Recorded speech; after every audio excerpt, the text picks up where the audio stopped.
Hello everyone, स्वागत है आप सभी का। आज के इस लेक्चर में हम लोग दोस्तों स्टार्ट करेंगे पेज नंबर 16 से और पेज नंबर 20 तक लूसेंट हिस्ट्री की जो हमारी सीरीज चल रही है उसमें सिकंदर के बारे में पढ़ते हैं। सबसे पहला क्वेश्चन जो सिकंदर के बारे में पूछा जाता है, सिकंदर का जन्म जो है वो 356 ईसा पूर्व में हुआ था। दूसरा क्वेश्चन पूछा जाता है दोस्तों, सिकंदर के पिता का नाम आप लोगों से पूछा जाता है। सिकंदर का पिता का नाम जो था दोस्तों वो फिलिप था। फिलिप 359 ईसा पूर्व में मकदूनिया का शासक बना था। तो क्वेश्चन कुछ इस तरीके से बन सकता है कि फिलिप मकदूनिया का शासक कब बना था। तो 359 ईसा पूर्व में मकदूनिया का शासक बना था कौन? फिलिप बना था। फिलिप की हत्या 329 ईसा पूर्व में कर दी गई थी। और सिकंदर के गुरु का नाम पूछा जा सकता है या फिर सिकंदर किसका शिष्य था ये भी पूछा जा सकता है। तो अरस्तु उस इंसान का नाम था जो गुरु थे सिकंदर के, या फिर सिकंदर अरस्तु का क्या था? शिष्य था। सिकंदर ने भारत विजय का अभियान यानी कि भारत को जीतने का अभियान, भारत के ऊपर विजय प्राप्त करने का अभियान 326 ईसा पूर्व से प्रारंभ किया था। सिकंदर का सेनापति सेल्यूकस था। सै से सिकंदर होता है दोस्तों और सै से ही सेल्यूकस होता है। तो पूछा जाए कि सिकंदर का सेनापति कौन था, तो सेल्यूकस निकेटर सिकंदर का क्या था? सेनापति था। सिकंदर को पंजाब के शासक पोरस के साथ युद्ध करना पड़ा था सिकंदर को, जिससे हाइडेप्सीज के युद्ध या फिर झेलम विस्तता का युद्ध के नाम से भी जाना जाता है। तो क्वेश्चन कुछ इस तरीके से बन सकता है कि हाइडेप्सीज के युद्ध या फिर झेलम का युद्ध को किस नाम से जाना जाता है, किस लिए जाना जाता है। तो सिकंदर को पंजाब के शासक पोरस के साथ जब युद्ध करना पड़ा था तो उसे हाइडेप्सीज के युद्ध के नाम से जाना जाता है। अब सिकंदर की सेना ने व्यास नदी को पार करने से इनकार कर दिया। सिकंदर ने क्या किया फिर? जमीनी रास्ते से यानी स्थल मार्ग द्वारा 325 ईसा पूर्व में भारत से सिकंदर क्या हुआ? लौट गया। 323 ईसा पूर्व में सिकंदर की मृत्यु में बेबीलोन में 33 वर्ष की अवस्था में हो गई थी। और सिकंदर का जल सेनापति जो था, यानी कि अगर जल के रास्ते से अगर हमें जाना है, जल के रास्ते से अगर हमें लड़ना है, तो जल का जो सेनापति था सिकंदर का वो कौन था दोस्तों? वो निर्याकस था। ये कुछ बातें थी दोस्तों सिकंदर के बारे में। अगर पूछा जाए कि सिकंदर का सेनापति कौन था तो सेल्यूकस निकेटर आंसर करोगे, सेल्यूकस निकेटर। पूछा जाए कि सिकंदर का जल सेनापति कौन था तो निर्याकस उसका नाम था, जो सिकंदर का क्या था? जल सेनापति था। नेक्स्ट हमारे पास दोस्तों आता है मौर्य साम्राज्य या फिर मौर्य वंश की अगर हम बात करते हैं। जो चंद्रगुप्त मौर्य जो थे वो संस्थापक थे आपके मौर्य वंश के। और चंद्रगुप्त मौर्य का जन्म जो है वो 345 ईसा पूर्व में हुआ था। धनानंद को हराने के बाद या फिर धनानंद को हराने में चाणक्य ने चंद्रगुप्त मौर्य की मदद की थी। या पूछा जा सकता है कि चंद्रगुप्त मौर्य की धनानंद को हराने में मदद किसने की थी? तो चाणक्य ने चंद्रगुप्त मौर्य की जी मदद की थी, जो बाद में चंद्रगुप्त मौर्य का क्या बना था दोस्तों? प्रधानमंत्री बन गया था। चाणक्य या फिर कौटिल्य या फिर विष्णुगुप्त एक ही बात है। इनके द्वारा लिखी हुई पुस्तक है अर्थशास्त्र, जिसका संबंध किससे है दोस्तों? डायरेक्टली पॉलिटिक्स से है, राजनीति से है। चंद्रगुप्त मगध की राजगद्दी पर 322 ईसा पूर्व में बैठा था और चंद्रगुप्त जैन धर्म का अनुयायी था। तो क्वेश्चन पूछा जाए कि चंद्रगुप्त किस धर्म का अनुयायी था, तो जैन धर्म का अनुयायी था। चंद्रगुप्त ने अपना लास्ट टाइम जो है, अंतिम समय जो है वो कर्नाटक के श्रवण बेलगोला नामक स्थान पर जो है दोस्तों वो बिताया था। चंद्रगुप्त ने 305 ईसा पूर्व में सेल्यूकस निकेटर को हराया था। सेल्यूकस निकेटर कौन थे दोस्तों? सेल्यूकस निकेटर सिकंदर के सेनापति थे। तो सिकंदर के सेनापति सेल्यूकस निकेटर को किसने हराया था? चंद्रगुप्त ने हराया था। कब हराया था? 305 ईसा पूर्व में हराया था। सेल्यूकस निकेटर ने अपनी पुत्री कार्नेलिया की शादी चंद्रगुप्त मौर्य के साथ कर दी और युद्ध की संघी शर्तों के अनुसार 4 प्रांत काबुल, कंधार, हेरात और मकरान चंद्रगुप्त को दे दिए थे। ठीक है। चंद्रगुप्त मौर्य ने जैनी गुरु भद्रबाहु से जैन धर्म की दीक्षा ली थी और मेगास्थनीज सेल्यूकस निकेटर का राजदूत था, जो चंद्रगुप्त के दरबार में रहता था। मेगास्थनीज द्वारा लिखी हुई पुस्तक है दोस्तों इंडिका। काफी बार क्वेश्चन पूछा जाता है इंडिका किसके द्वारा लिखी गई है, तो मेगास्थनीज द्वारा लिखी गई है। और चंद्रगुप्त मौर्य और सेल्यूकस इन दोनों के बीच में एक युद्ध हुआ था। उस युद्ध का वर्णन या उस युद्ध के बारे में जो बात है वो किसने बताई है? वो एपियानस ने किया है वर्णन। किसका वर्णन किया है? एपियानस ने। चंद्रगुप्त मौर्य और सेल्यूकस के बीच में जो युद्ध हुआ है उसका वर्णन एपियानस ने किया है। और प्लूकार्ट के अनुसार चंद्रगुप्त ने सेल्यूकस को 500 हाथी उपहार में दिए थे। चंद्रगुप्त मौर्य की मृत्यु जो है दोस्तों वो 298 ईसा पूर्व में श्रवण बेलगोला में उपवास द्वारा हुई थी। नेक्स्ट हमारे पास शासक आता है दोस्तों बिंदुसार। चंद्रगुप्त मौर्य का उत्तराधिकारी बिंदुसार हुआ, जो 298 ईसा पूर्व में मगध की राजगद्दी पर बैठा और अमित्रघात के नाम से बिंदुसार जाना जाता है। अमित्रघात का अर्थ होता है दोस्तों शत्रु विनाशक, यानी दुश्मन को खत्म करने वाला। बिंदुसार आजीवक संप्रदाय का अनुयायी था और वायु पुराण में बिंदुसार को भद्रसार या फिर वारिसार कहा गया है। स्ट्रैबो के अनुसार सीरियन नरेश एंटीयोकस ने बिंदुसार के दरबार में डाइमेकस नामक राजदूत भेजा था। इसे ही मेगास्थनीज या का उत्तराधिकारी जो है वो दोस्तों माना जाता है। किसे?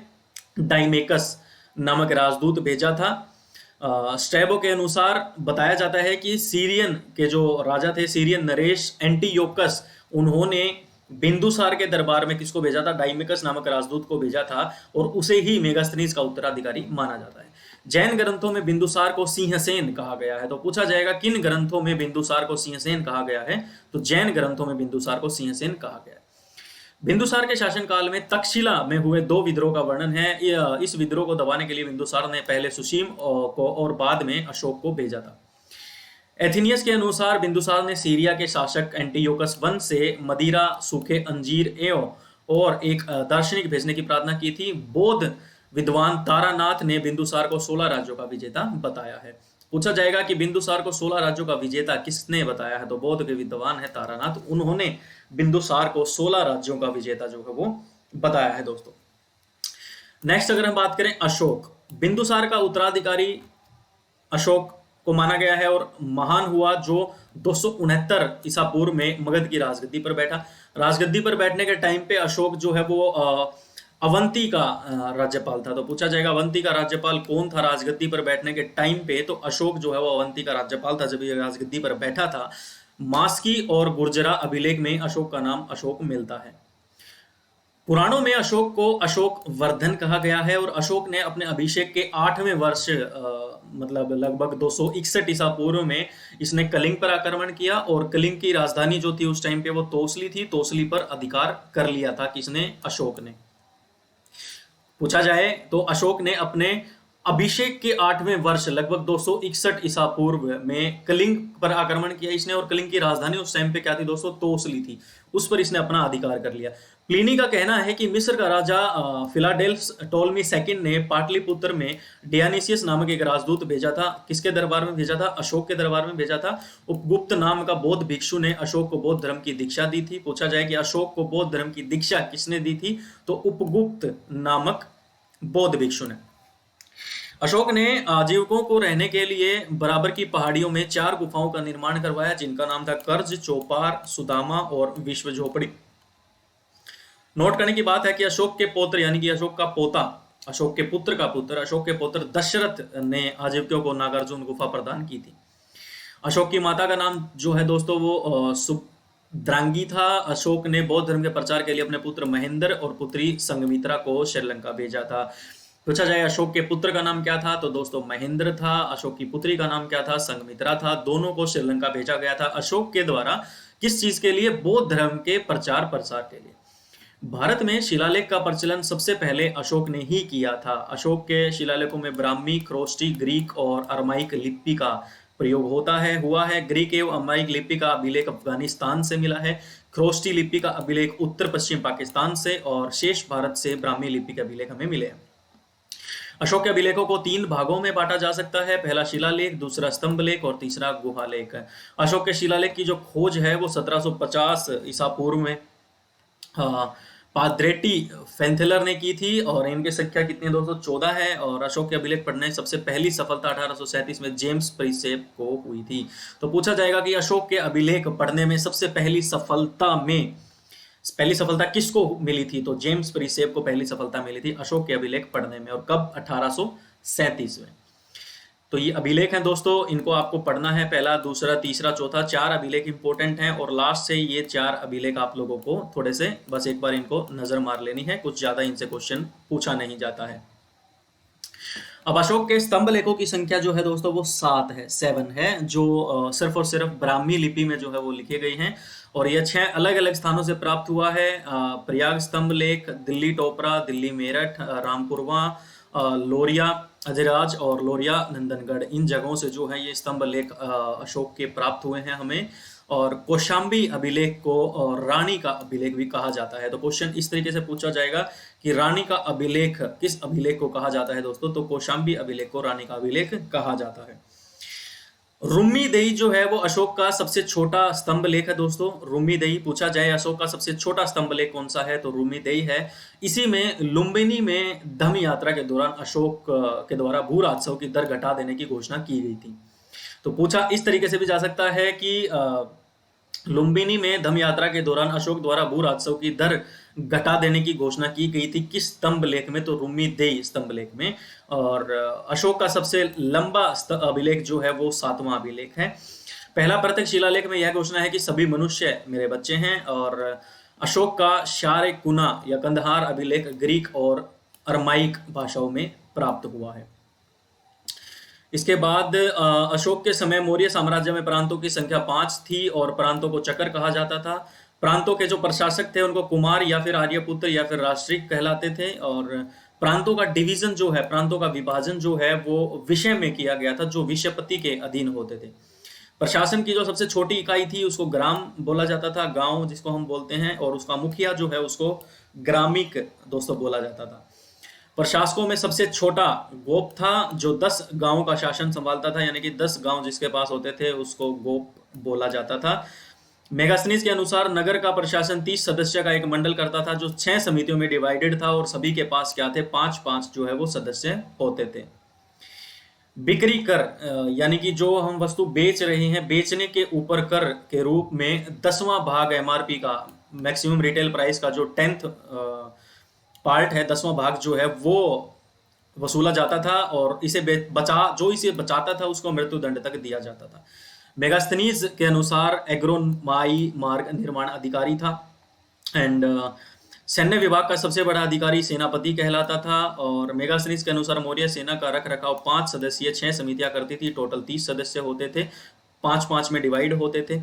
मौर्य प्रशासन में गुप्तचर विभाग जो था वो महामात्य सर्प कहलाता था। और अर्थशास्त्र में गुप्तचर को गूढ़ पुरुष कहा गया है। और एक ही जगह पर रहकर काम करने वाले गुप्तचर को संस्था कहते हैं, यानी कि एक जैसे डिटेक्टिव एजेंसी होती है, गुप्तचर होते हैं, अगर एक जगह पे ऑफिस है तो उसको संस्था कहते हैं। अशोक के समय जनपदीय न्यायालय के न्यायाधीश को राजुक कहा जाता था और सरकारी भूमि को सीता भूमि कहा जाता था। नेक्स्ट हमारे पास आता है दोस्तों ब्राह्मण समाज साम्राज्य। पुष्यमित्र शुंग, ये नाम बहुत इंपॉर्टेंट है दोस्तों। पुष्यमित्र शुंग जिसने मगध पर शुंग वंश की नींव डाली थी और ब्राह्मण जाति का था ये पुष्यमित्र शुंग। शुंग शासकों ने अपनी राजधानी विदिशा में स्थापित की थी। पूछा जाए शुंग शासकों ने अपनी राजधानी कहाँ स्थापित की थी, तो विदिशा में स्थापित की थी। और इंडो यूनानी शासक मिनांदर जो थे उनको पुष्यमित्र शुंग ने पराजित किया था। और पुष्यमित्र शुंग ने 2 बार अश्वमेध यज्ञ किया और इनके लिए पतंजलि ने अश्वमेध यज्ञ करवाए थे। बरहूत स्तूप का निर्माण पुष्यमित्र शुंग ने ही करवाया था दोस्तों। पूछा जाए कि बरहूत स्तूप का निर्माण किसने कराया था, तो पुष्यमित्र शुंग ने करवाया था। ये एक ब्राह्मण जाति के थे और इन्होंने क्या किया था, पुष्यमित्र शुंग ने मगध पर शुंग वंश की नींव डाली थी। शुंग वंश का अंतिम शासक दोस्तों देवभूति था। इसकी हत्या 73 ईसा पूर्व में वासुदेव ने कर दी और मगध की गद्दी पर कण्व वंश की स्थापना की थी। कण्व वंश का अंतिम राजा सुशर्मा था। तो पूछा जाए कण्व वंश का अंतिम राजा कौन था, सुशर्मा था। और शिमुक ने 60 ईसा पूर्व में सुशर्मा की हत्या कर दी और सातवाहन वंश की स्थापना की थी। तो शिमुक ने जो है सुशर्मा को मारा और कण्व वंश खत्म हुआ और कण्व वंश के बाद इन्होंने सातवाहन वंश की क्या की, स्थापना की। सातवाहन यानी कि आंध्र वंश शासकों ने अपनी राजधानी प्रतिष्ठान में स्थापित की थी। प्रतिष्ठान आंध्र प्रदेश के औरंगाबाद जिले में है। सातवाहन वंश के जो प्रमुख शासक थे जैसे सीमुक, शातकर्णी, गौतमी पुत्र शातकर्णी और वशिष्ठी पुत्र पुलुमावी तथा यज्ञश्री शातकर्णी। शातकर्णी ने 2 अश्वमेध तथा 1 राजसूय यज्ञ किया था। और सातवाहन शासकों के टाइम के प्रसिद्ध साहित्यकार हाल और गुणाद्य थे। पूछा जाए कि हाल और गुणाद्य प्रसिद्ध साहित्यकार किस टाइम के हैं, किसके टाइम के हैं, तो सातवाहन शासकों के समय के हैं। और हाल ने गाथा सप्तशतक तथा गुणाद्य ने भरत कथा नामक पुस्तकों की रचना की है। सातवाहन की भाषा प्राकृत और लिपि ब्राह्मी थी, ये बात याद रखनी है। और सातवाहनों का समाज मातृस्थात्मक समाज था। सातवाहनों की महत्वपूर्ण स्थापत्य कृतियां हैं काले का चैत्य, अजंता एवं अलोरा की गुफाएं का निर्माण और अमरावती कला का विकास। सातकर्णी एवं अन्य सभी सातवाहन शासक दक्षिणापथ के स्वामी कहे जाते थे। नेक्स्ट हमारे पास टॉपिक आता है दोस्तों भारत के यवन राज्य। भारत पर आक्रमण करने वाले विदेशी आक्रमणकारियों का क्रम, सबसे पहले हिंदू यूनानी, उसके बाद शक, उसके बाद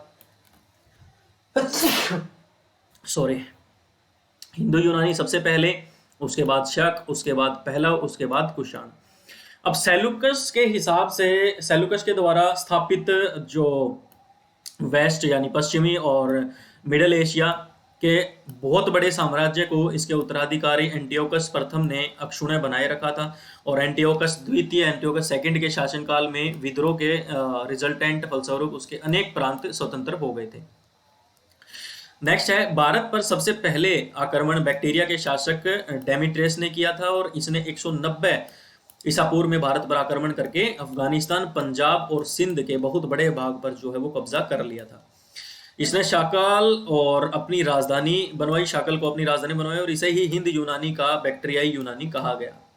हिंद यूनानी शासकों में सबसे ज्यादा विख्यात मिनांडर 165 से 145 ईसा पूर्व हुआ। इसकी राजधानी शाकल, आधुनिक सियालकोट जिसको बोलते हैं, शिक्षा का प्रमुख केंद्र था।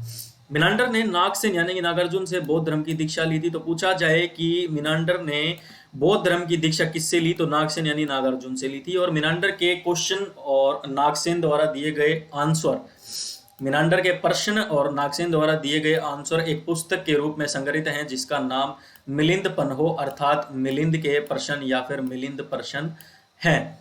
तो काफी इंपॉर्टेंट पॉइंट बनता है दोस्तों कि मिलांदर के प्रश्न और नागसेन द्वारा दिए हुए उत्तर, जो भी मिलांदर ने क्वेश्चन पूछे थे नागसेन से और जो भी नागसेन ने उसके आंसर किए थे सभी क्वेश्चनों के, वो एक बुक में कलेक्टिव है, एक बुक के अंदर है जिसको या तो मिलिंद पन्हो कहते हैं या फिर मिलिंद कहते हैं या फिर मिलिंद के प्रश्न या फिर मिलिंद प्रश्न उसको कहते हैं। हिंद यूनानी भारत के पहले शासक हुए जिनके जारी किए हुए सिक्कों के बारे में कहा जा सकता है कि सिक्के किन किन राजाओं के हैं और भारत में सबसे पहले हिंद यूनानियों ने ही सोने के सिक्के जो है दोस्तों वो जारी किए थे। हिंद यूनानी शासकों ने भारत के जो वेस्ट एरिया है, भारत का पश्चिमोत्तर सीमा प्रांत का एरिया है, उसमें यूनान की पुरानी कला चलाई जिसे हेलेनिस्टिक आर्ट कहते हैं। हेलेनिस्टिक आर्ट कहते हैं हिंदू यूनानी शासकों ने भारत के वेस्ट जो एरिया है वहां पे अपनी पुरानी कला चलाई थी, वहां पे जिसको हेलेनिस्टिक आर्ट कहते हैं। और भारत में गंधार कला इसका उत्तम उदाहरण है। तो गंधार कला के बारे में आप लोगों ने सुना होगा, गंधार कला जो है वो हेलेनिस्टिक आर्ट का ही एक सबसे बढ़िया उदाहरण है। उसके बाद हमारे पास आते हैं दोस्तों शक। यूनानियों के बाद जो आए थे वो शक आए थे, यूनानियों के जस्ट बाद जो है वो शक आए थे और शकों की टोटल 5 शाखाएं थी और हर शाखा की राजधानी जो है वो भारत और अफगानिस्तान में अलग अलग भागों में थी। पहली शाखा में ने अफगानिस्तान, दूसरी शाखा ने पंजाब और तीसरी शाखा ने मथुरा, चौथी शाखा ने पश्चिमी भारत और पांचवी शाखा ने उत्तरी दक्कन पर प्रभुत्व स्थापित किया था। शक मूलतः मध्य एशिया के निवासी थे और चरागाह की खोज में भारत आए थे। 58 ईसा पूर्व में उज्जैन के एक स्थानीय राजा ने शकों को पराजित करके बाहर खदेड़ दिया और विक्रमादित्य की उपाधि धारण की। कब? 58 ईसा पूर्व में उज्जैन के एक स्थानीय राजा ने शकों को हराया, युद्ध किया उनसे, उनको हराया और उनको बाहर फेंका और विक्रमादित्य की उपाधि जो है दोस्तों वो हासिल की थी। यह व्याख्या थी दोस्तों पेज नंबर 16 से लेके पेज नंबर 20 की। नेक्स्ट वीडियो में हम पेज नंबर 21 से लेके और पेज नंबर 25 की व्याख्या देखेंगे। उम्मीद करता हूं आप लोगों को मजा आ रहा होगा और कुछ नया सीखने को मिल रहा होगा। HSSC या फिर किसी भी एग्जाम में लूसेंट का बहुत बड़ा रोल होता है, इसीलिए हमारी कोशिश है कि इस लूसेंट का बहुत अच्छे तरीके से रिवीजन किया जाए। बस आप लोगों को करना क्या है, मोबाइल में वीडियो को ऑन करना है, वीडियो को चलाना है, ईयरफोन कान में लगानी है और जो भी मैं बोल रहा हूँ सिर्फ उसको सुनना है, साथ ही साथ स्क्रीन पे इसको पढ़ना है। जो लोग बुक में से पढ़ सकते हैं वेल एंड गुड है, वो बुक में से पढ़िए। जो लोग बुक से नहीं पढ़ सकते, ये सीरीज बेसिकली उन लोगों के लिए है जो वीडियो से पढ़ के ज्यादा खुश होते हैं। तो बुक को ही एक इनडायरेक्टली आप बुक को ही पढ़ रहे हैं, बस स्क्रीन पे आप लोगों के सामने PDF है जिसको साथ साथ मैं आप लोगों को बोल के इलेबोरेट कर रहा हूं और चीजों को थोड़ा सा खोल के बता रहा हूं। तो थैंक यू सो मच, मिलते हैं नेक्स्ट लेक्चर में दोस्तों। तब तक के लिए take care, have a good day and bye bye.